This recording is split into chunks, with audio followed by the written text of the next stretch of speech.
sembuh tuh hanya milik orang berduit. Kalau memang di keluarga saya harus ada yang diambil, jangan anak, jangan cucu mantu saya. Kalau saya nothing tulus lah, nggak apa-apa gitu. Dia galau tentang Tuhan adil nggak sih gitu loh. Kok saya orang susah, kok tambah susah gitu loh. Saya Suyanto, bekerja di 2 perusahaan yang lama sekali.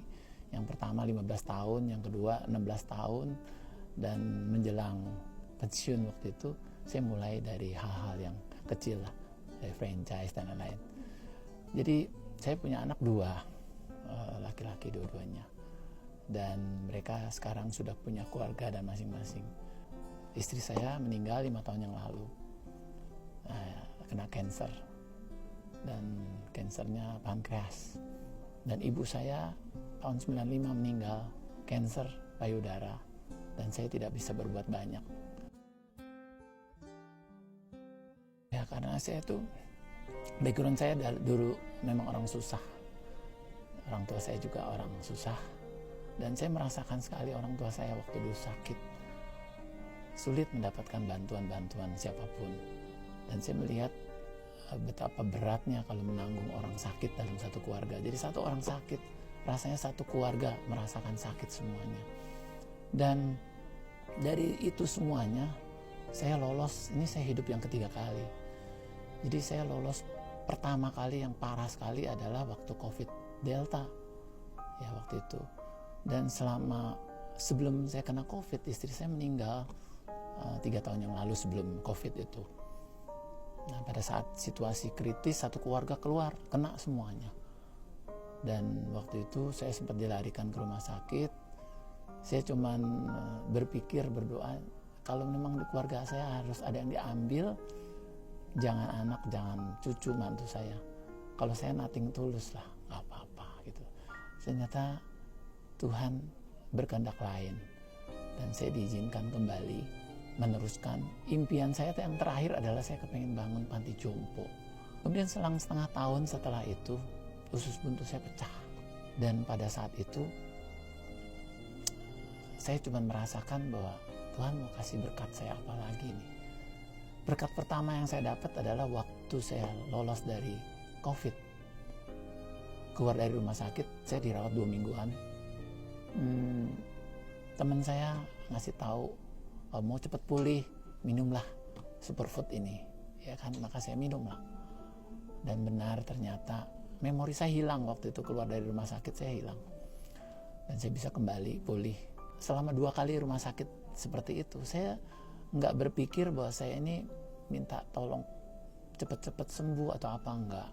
Saya cuma berpikir bahwa di balik ini ada berkat. Setiap kali ada di balik derita ada berkat. Itu yang saya ingat.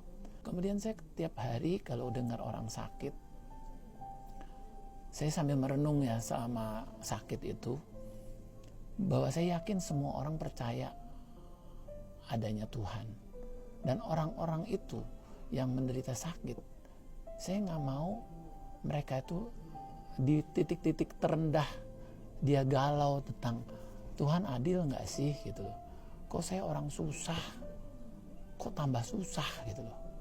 Orang susah nggak mampu, kok ada sakit ini dan itu gitu loh. Jadi waktu itu saya bisa membayangkan bahwa orang yang miskin, orang yang susah itu kegalauan di titik-titik itulah. Saya pikir saya harus berbuat sesuatu.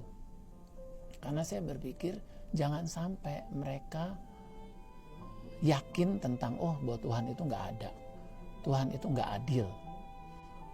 Saya sudah mengenal produk yang luar biasa ini, jadi saya merasa bahwa sekarang saya punya senjata. Dulu ibu saya meninggal, saya nggak bisa berbuat apa-apa, dia kena cancer. Istri saya 5 tahun yang lalu kena cancer, dan saya tidak berbuat apa-apa, tidak bisa berbuat banyak.